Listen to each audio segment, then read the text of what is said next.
Donc, Madame Flessel, merci infiniment, Madame la Ministre, d'avoir accepté, d'avoir honoré ce salon de votre présence.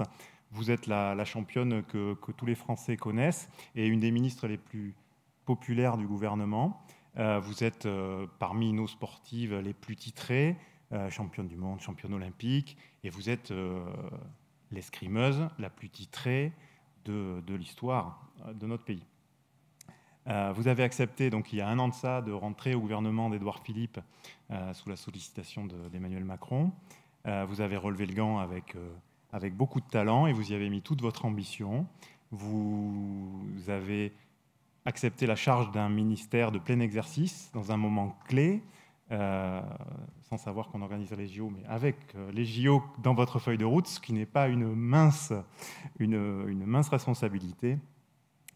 Vous aurez l'occasion lors de cette table ronde de développer bien des éléments de ce qui caractérise votre action ministérielle, notamment la démocratisation du sport et la pratique et l'augmentation de la pratique et du nombre de pratiquants dans notre pays. À vos côtés, Ariel Piazza, qui est l'adjointe chargée des sports auprès d'Alain Juppé, qui était précédemment vice-présidente de l'Association nationale des élus locaux chargés du sport, l'ANDES, et qui, depuis le mois de novembre dernier, sous la nomination de Madame Flessel, vient de prendre la présidence du CNDS. CNDS qui est un organisme d'État peu connu du grand public, mais que les élus locaux qui ont eu l'occasion de faire une demande de subvention connaissent beaucoup mieux. Il s'agit du Centre national pour le développement du sport. Madame Piazza, vous aurez l'occasion, donc avec ces deux casquettes, d'adjointe à Bordeaux et de présidente, de nous parler de vos actions dans le domaine sportif et de votre expérience qui est déjà nourrie. Autour de vous, Monsieur Christophe Duprat, qui est maire de Saint-Thomas-de-Médoc, qui est vice-président de Bordeaux Métropole et qui est aussi le trésorier rigoureux et scrupuleux de l'Association des maires de Gironde. Monsieur Duprat nous parlera des initiatives originales qu'il mène dans sa commune au titre de la politique sportive. Et monsieur Labatte, qui nous vient de la Chalosse, le cœur des Landes, où il est adjoint en charge des politiques sportives. C'est bien ça? Non, des affaires sportives, vous avez remarqué, on disait les affaires culturelles ou les affaires sociales. À présent, on dit les affaires sportives, ce qui en dit long sur l'aspect stratégique du sport dans la commune d'Agetmau. Ce n'est pas inscrit sur le slide, donc je me permets de le rajouter. La commune d'Agetmau dans les Landes. Vous viendrez nous parler de ce qui fait la renommée de votre commune d'Agetmau, la Cité verte.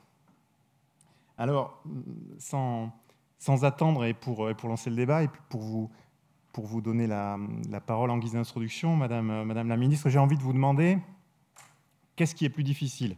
Est-ce que c'est de conquérir une médaille olympique ou de manager un ministère? Est-ce que finalement, ministre, ce n'est pas quelque part un sport de haut niveau?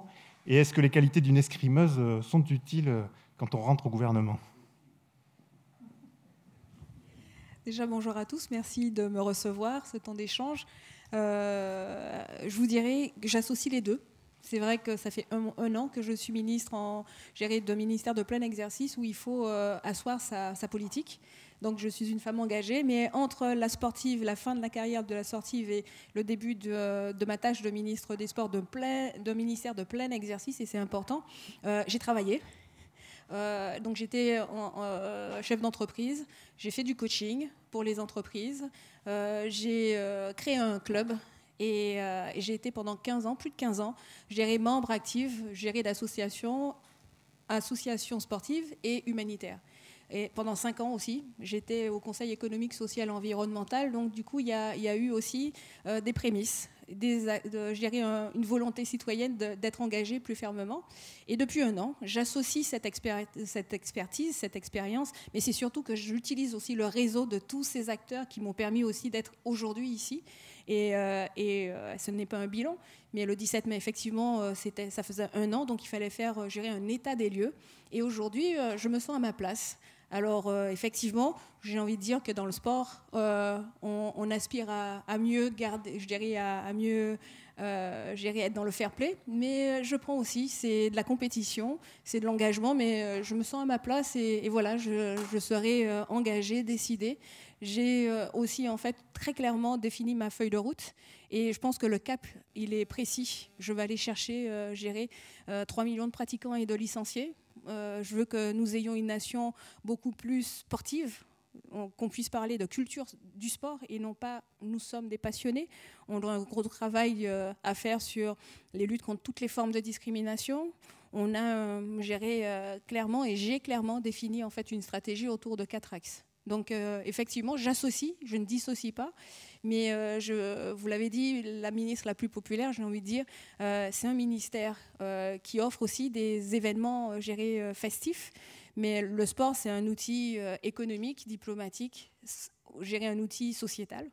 Et j'aime à dire que je joue autour de ces 4 axes pour avoir une réponse et je ne joue pas seule, parce que vous êtes aussi là. Donc je ne pars pas non plus d'une feuille blanche, parce qu'il y a énormément, et j'ai fait 200 déplacements cette année sur le terrain, et j'ai vu énormément de bonnes choses. Donc voilà, aujourd'hui, j'accepte d'avancer, et puis on fera un bilan en 2022. Merci Madame la Ministre. Les thématiques, vous le savez, elles sont extrêmement nombreuses. Je vous propose de commencer sur un sujet sur lequel les témoignages de nos intervenants seront riches et nourris. Il s'agit du sport pour tous et de quelle manière la commune, en tant que premier acteur de la politique sportive, peut s'engager dans des dispositifs qui favorisent et qui augmentent la pratique et le nombre de pratiquants. Pour engager cette discussion, Monsieur Christophe Duprat, donc à Saint-Aubin-de-Médoc, vous avez très dernièrement mis en place un dispositif assez original, ou en tout cas novateur, qui est appelé sans doute à se multiplier à l'échelle du territoire. Oui, bonjour à toutes et à tous. Madame la Ministre, merci d'être avec nous aujourd'hui à ce CELAC. Le slogan « Sport pour tous », ce n'est pas qu'un slogan, c'est une volonté. Saint-Aubin, c'est 7000 habitants. Commune périphérique, il y a plus de 2500 personnes qui sont licenciées dans une association sportive sur 7000 habitants. C'est pour vous dire que c'est extrêmement important pour la commune. On a eu le plaisir de recevoir, que vous nous avez remis le label Ville active et sportive. Alors au-delà des 48 heures de plaisir, d'avoir reçu ce label et de se dire on est content, il faut aller plus au-delà et on a lancé l'opération Sport sur ordonnance.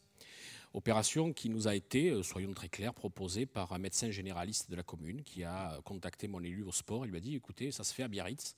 Je l'ai vu pendant mes vacances et ça serait peut-être bien que vous fassiez la même chose. Et donc nous avons contacté les 9 médecins généralistes de la commune qui ont tous joué le jeu.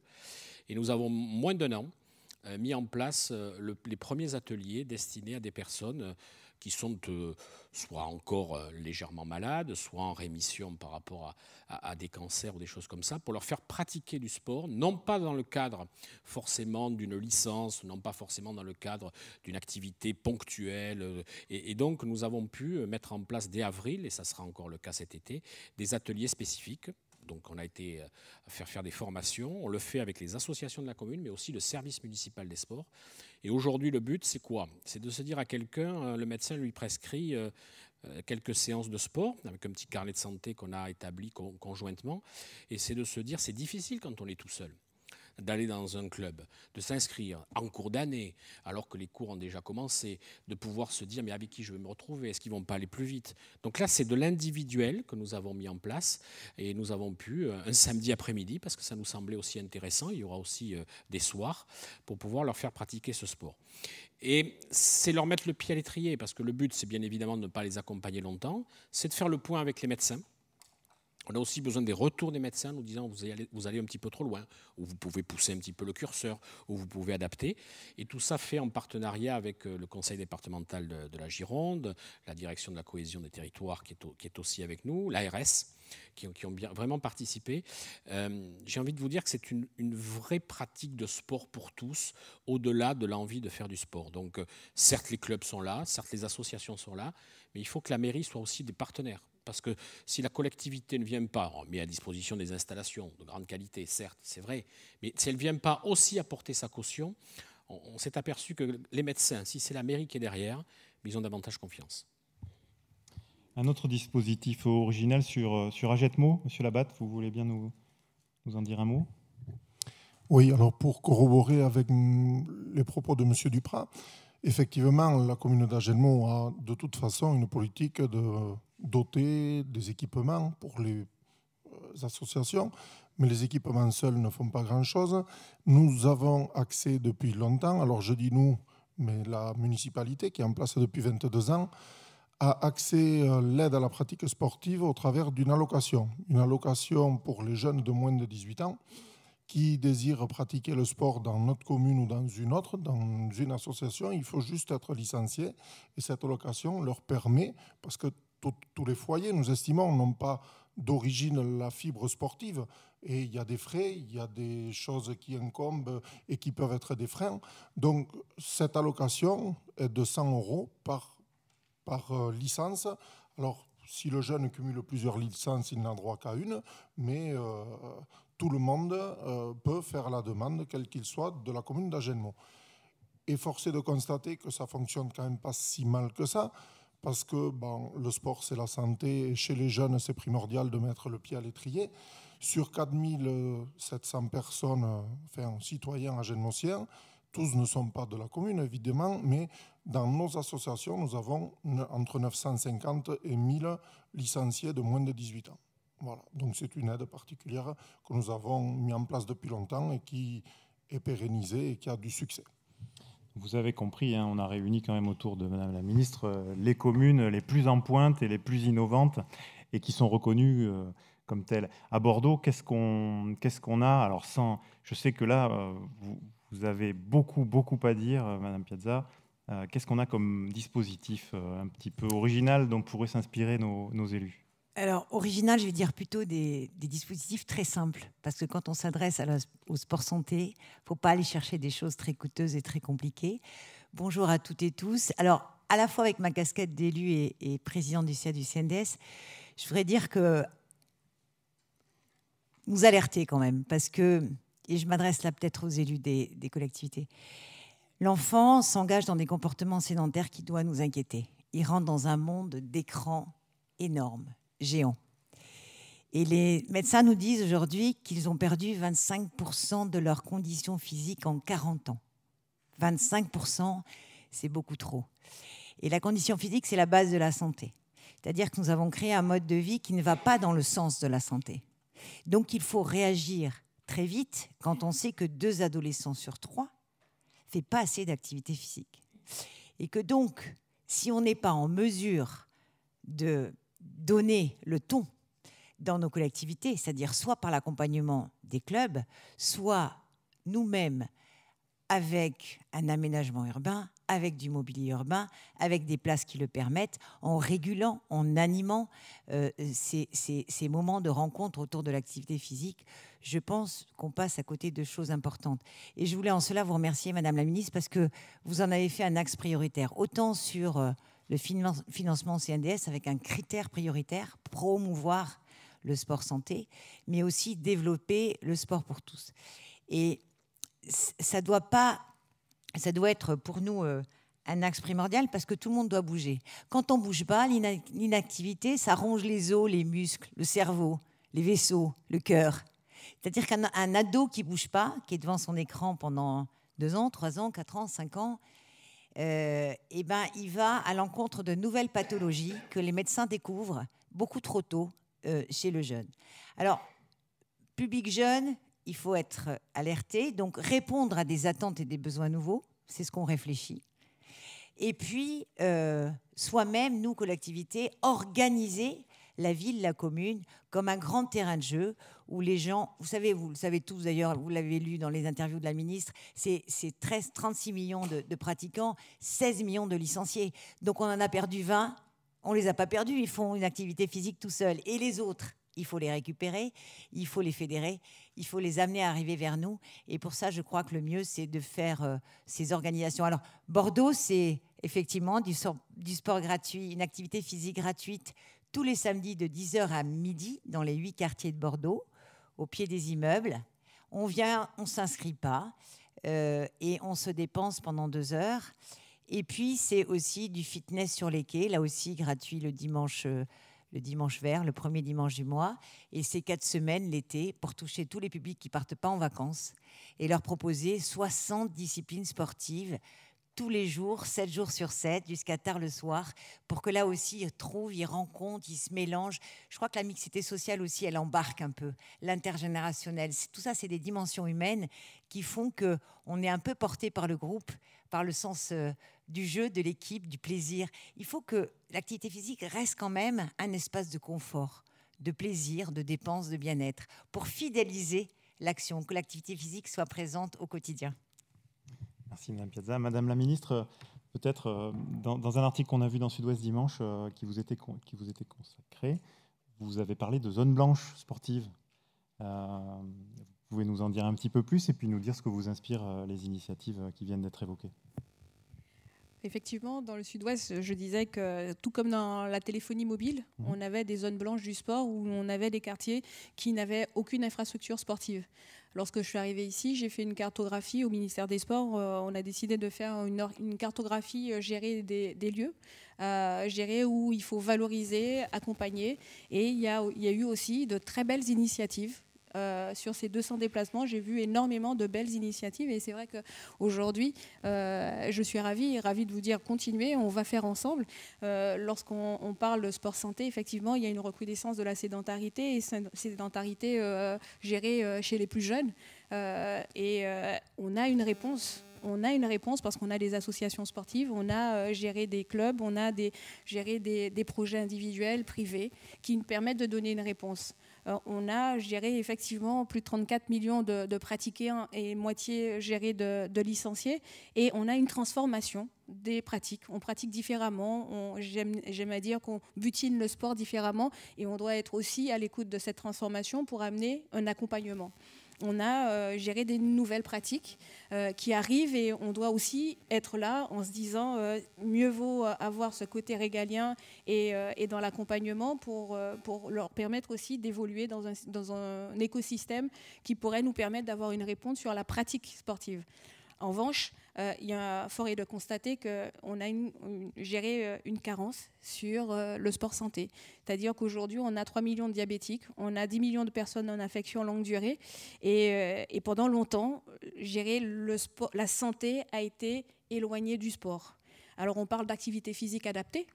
Mais aujourd'hui, j'aime à dire depuis un an, je me suis rapprochée de la ministre de la Santé et on a fait une double inspection. L'idée, c'est de travailler ensemble.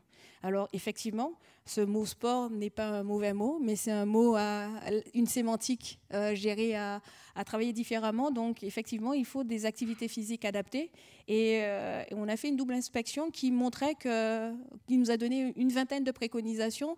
Et l'une des préconisations, c'était que le sport santé était géré pouvait être une cause nationale pour lutter contre la sédentarité.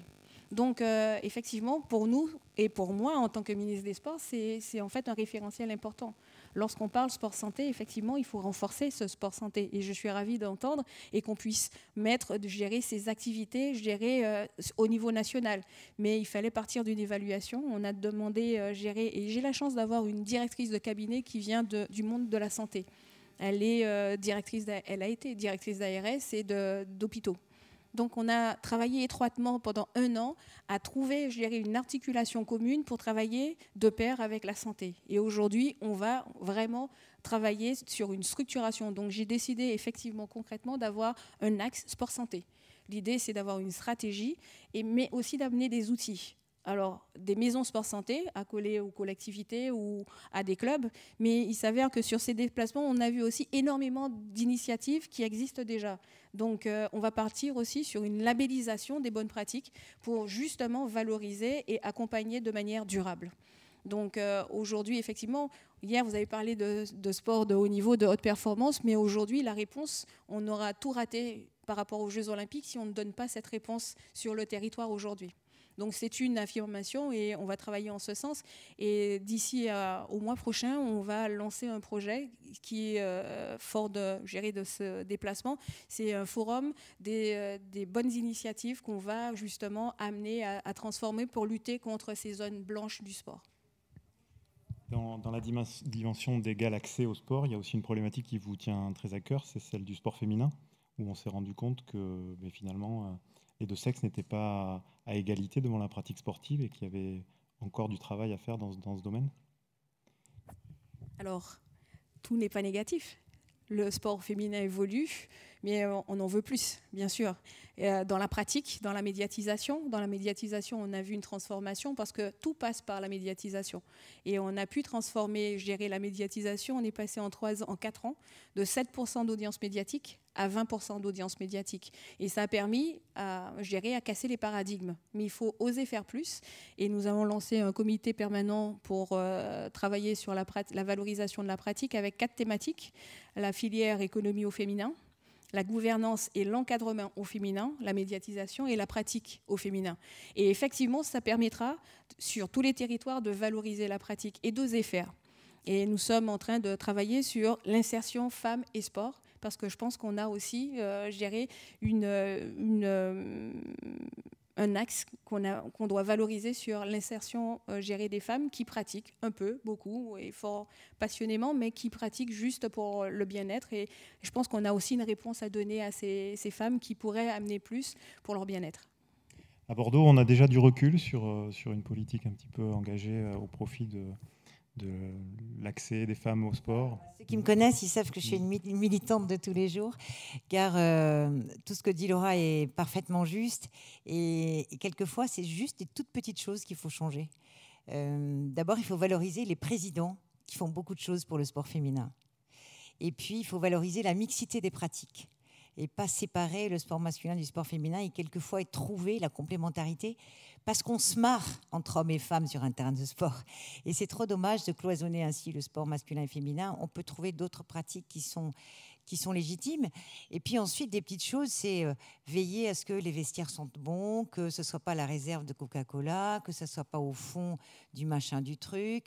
C'est éclairer l'accès au gymnase, c'est trouver les horaires qui vont bien avec une vie de famille, voilà, parce qu'il y a plusieurs choses à gérer. Donc, quand on a 21h, 22h30, c'est compliqué.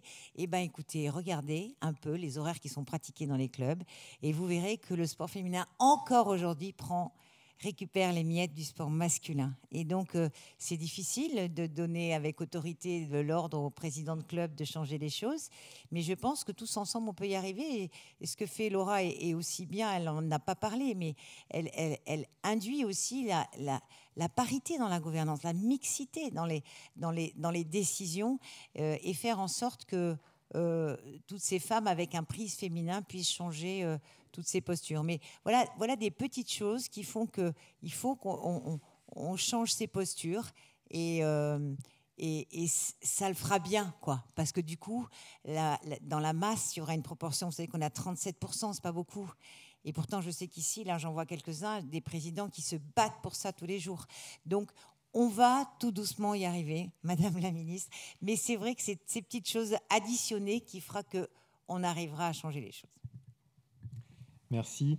J'avais envie qu'on dise un petit mot sur le label Ville Active et Sportive. Bien entendu, les 3 représentants de communes qui vous entourent sont tous agréés par ce nouveau label. Il est assez récent, il est encore peu connu. Monsieur Duprat, peut-être nous en dire un mot sur le processus qui vous a conduit à l'obtenir et inspirer peut-être vos collègues qui sont dans la salle et qui souhaiteraient peut-être y candidater.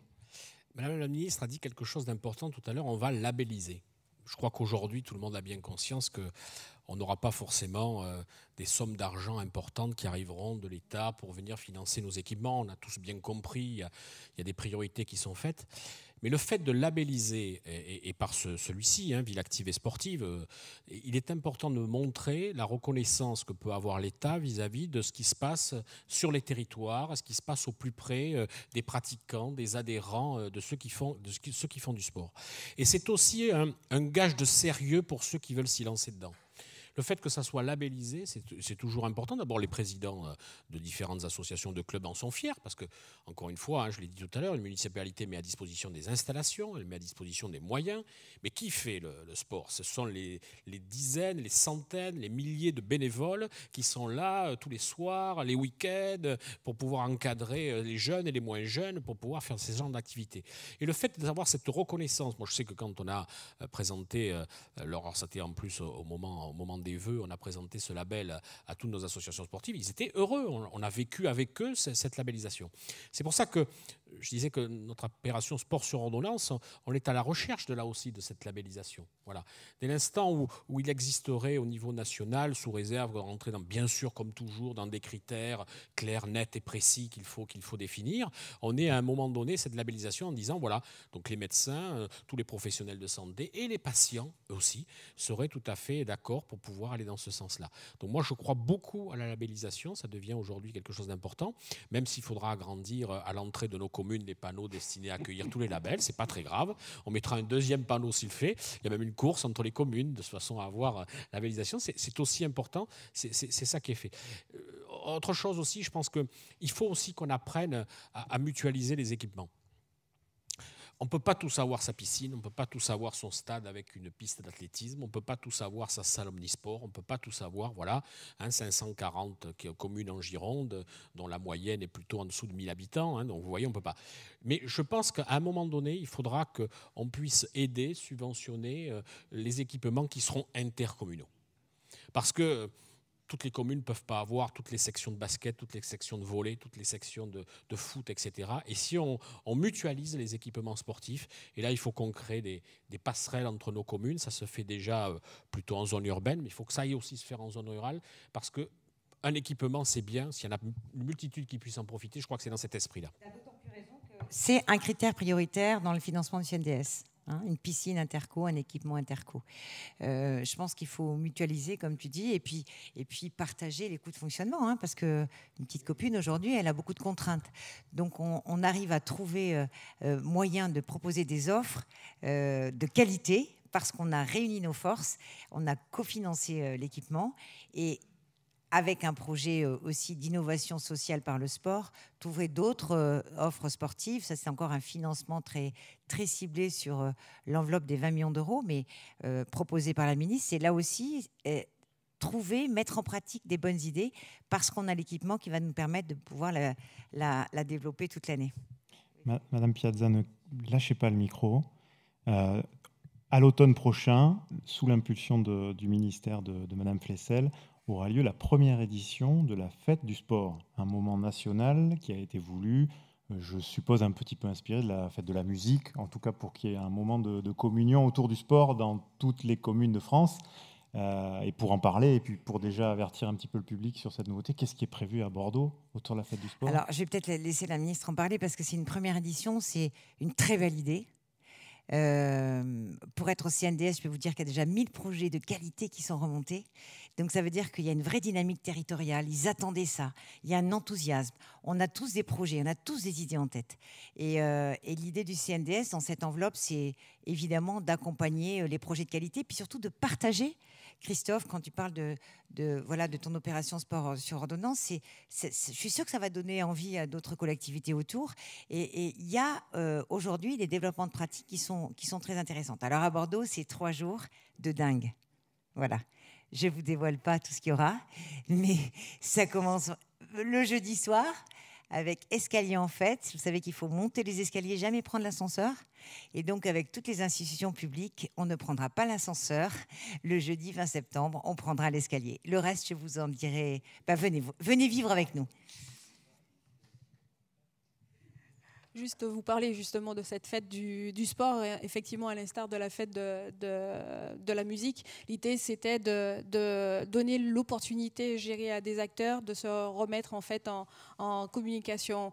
On a entendu cette fête est née de cette victoire aussi des Jeux Olympiques et Paralympiques. On s'est dit, il faut cristalliser chaque année jusqu'à les 6 ans, je dirais une fête populaire. En revanche, c'est pas une fête pour les Jeux Olympiques et Paralympiques. C'est vraiment une fête populaire du sport, que les clubs puissent se retrouver vers une population qui se voit plus. Et des fois, on ne connaît pas en fait les associations sportives de notre quartier. Et l'idée, c'est de remettre en fait du lien. On pratique différemment, on va différemment. Et aujourd'hui, on avait entendu, enfin il y a un an, on avait entendu en fait ce cri des clubs disant, on pratique plus, on a moins de licenciés, il faut aller chercher les licenciés, il faut aller chercher les pratiquants pour leur dire revenez, on a une offre qui pourrait vous intéresser. Donc on a décidé de créer cette fête. J'ai décidé effectivement de proposer cette fête du sport populaire au président de la République qui a dit c'est une excellente idée. Pourquoi ? Parce que derrière on donne une réponse. Alors c'est un outil géré parmi d'autres, mais d'inciter des acteurs à se reparler. Donc effectivement, ce sont des clubs, ce sont des associations, ce sont le monde économique aussi qui se rapproche. On a effectivement 1000 projets aujourd'hui. Il y aura un jury, il y aura de la labellisation, il y aura des subventions. Mais même là, on a décidé de mettre un budget pour que les clubs puissent aussi profiter de cette opportunité. L'idée, c'est vraiment de valoriser ce qu'on fait sur le terrain. Alors on a décidé aussi de s'associer au ministère de la Culture parce que la première édition de la fête du sport, de la musique n'avait pas été une réussite. Donc nous avons travaillé en étroite relation avec le ministère de la Culture pour avoir ces éléments pour nous permettre de réussir cette fête. Parce que ça passera sur notre objectif d'aller chercher 3 millions de pratiquants supplémentaires. Pratiquants et licenciés, j'intègre.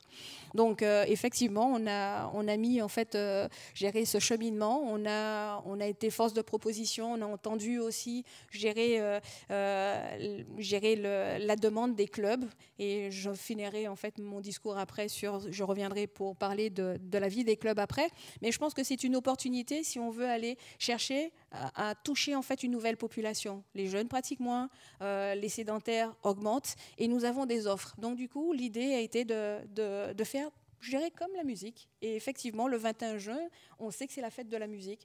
Et ben, le 17, je dirais, du 21 au 23 septembre, il y aura énormément de projets sur le territoire métropolitain et en Outre-mer.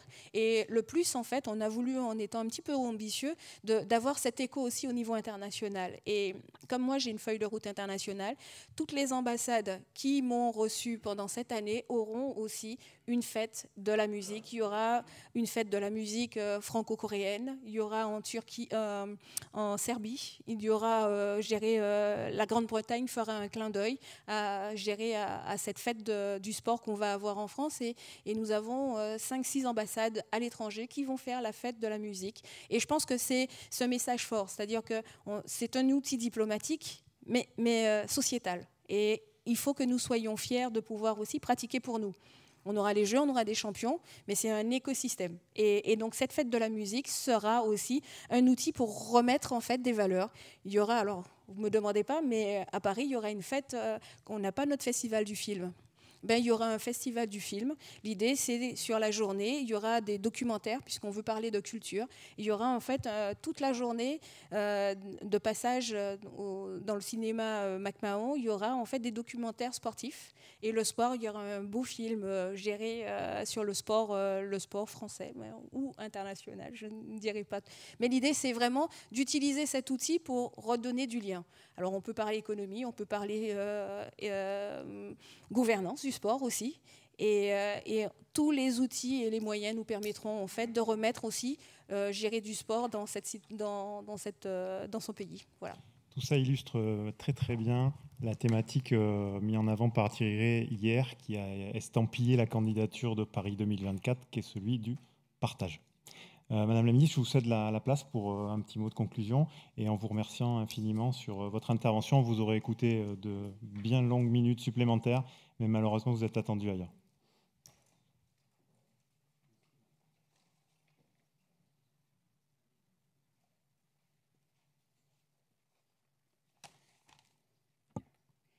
Mesdames et messieurs les élus, mesdames, messieurs les agents territoriaux, cher Ariel Piazza, chers amis, quelle bonne idée d'avoir en fait placé votre rencontre sous le signe du sport, avec même un village de sport dédié à l'ensemble des fédérations sportives.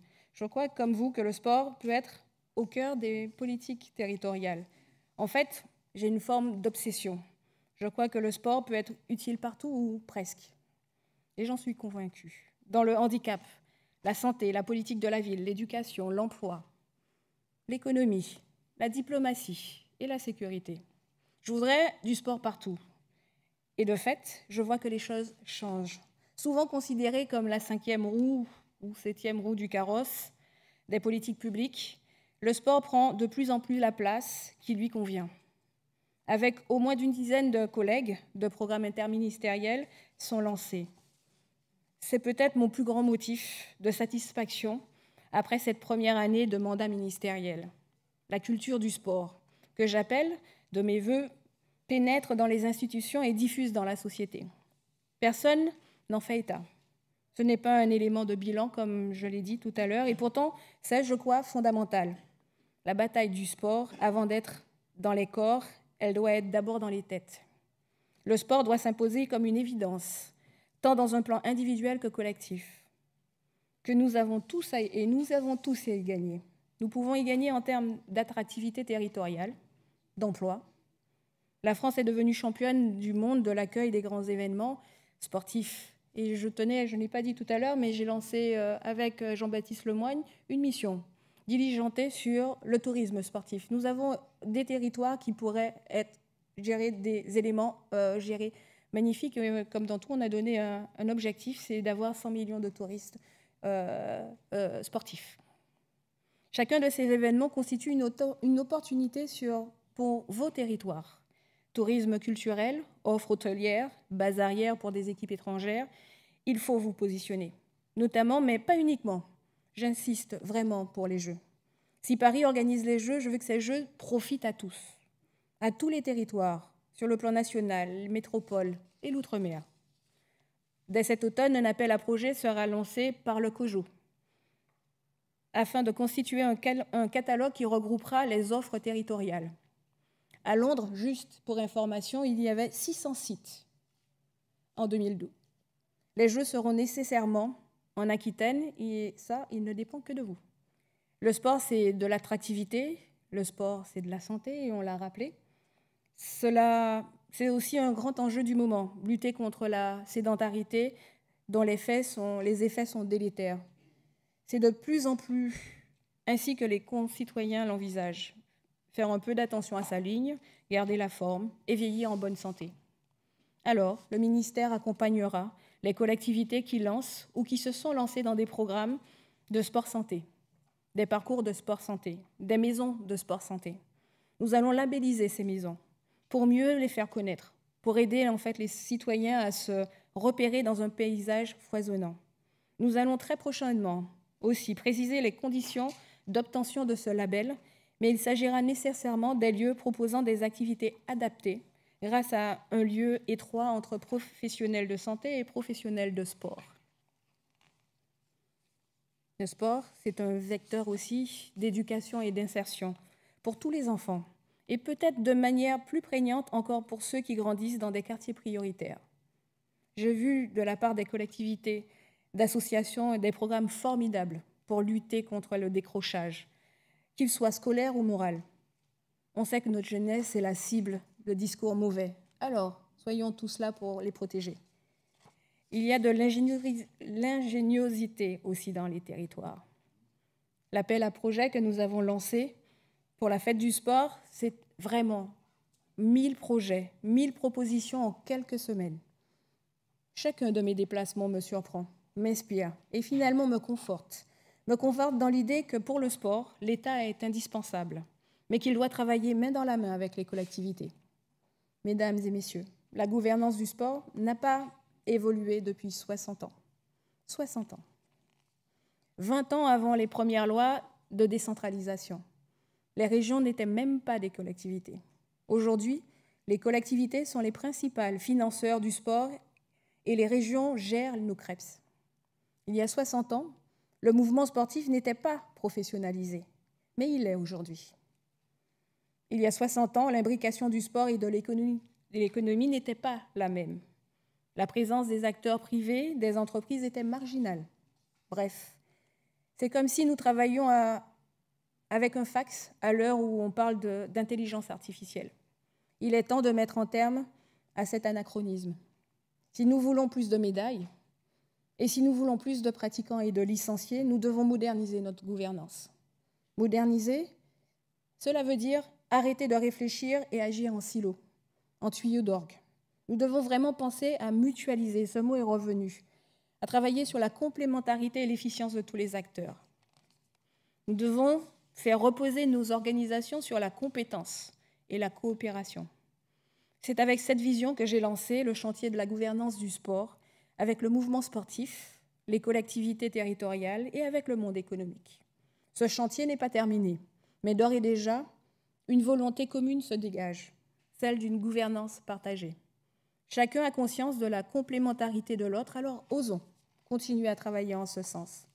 Chacun a conscience que nous devons être collectivement à la hauteur de ce moment historique que connaît le sport français avec l'accueil des Jeux, alors osons continuer ensemble. J'ai proposé à Denis Masseglia et aux représentants des collectivités locales de nous associer et d'unir nos forces au sein d'une même structure. Dans le domaine du sport, l'État a eu trop tendance à considérer les collectivités comme de simples financeurs. Pour ma part, je veux des partenaires. Des partenaires avec qui définir une stratégie nationale et locale et mettre en œuvre cette stratégie. Les 3 acteurs doivent rester forts, notamment l'État, pour que l'association soit bénéfique. C'est notre projet. Une gouvernance moderne, c'est aussi une gouvernance simplifiée, centrée sur l'action et la capacité des acteurs. Nous souffrons à l'évidence d'un trop-plein de normes. Celles relatives à l'entretien des équipements sportifs ne font pas exception. 400 000 normes s'imposent aux collectivités territoriales et régissent les 250 000 équipements qui maillent notre territoire, de l'éclairage aux tribunes en passant par la taille des chaises d'arbitres, de quoi dissuader aussi les meilleures volontés. Le Premier ministre a confié à M. Lambert et Boulard une mission afin de simplifier justement la simplification des normes. Le sport ne sera pas oublié dans ces travaux. J'y veillerai dans une relation suivie avec aussi les rapporteurs. Mesdames et messieurs, des grandes transformations sont en cours dans le domaine sportif. Certains titres de presse parlent de révolution et ce n'est pas à moi de le dire. Mais il est certain que j'ai pour le sport de grandes ambitions. Et il est aussi certain que nous vivons une période historique liée à l'obtention des Jeux. Alors profitons. Alors oui, ça va bouger. Nous allons passer par une phase de déstabilisation, parce que si on ne change rien, nous allons louper ce rendez-vous exceptionnel. Et hier, on vous a fait la présentation. Mais c'est pour aller vers le mieux, et j'en suis certaine que j'ai besoin aussi de vous. Je n'ai pas envie de louper les Jeux. Et je vous dirais que, je l'ai dit, je l'ai répété, je me suis énormément déplacée pour apprendre mon métier, et j'adore mon métier. En revanche, j'étais aussi très attentive au retour des clubs. Et tout mon ministère, dans ce contexte très dur, a été obligé de faire un choix. Le CNDS, la part territoriale.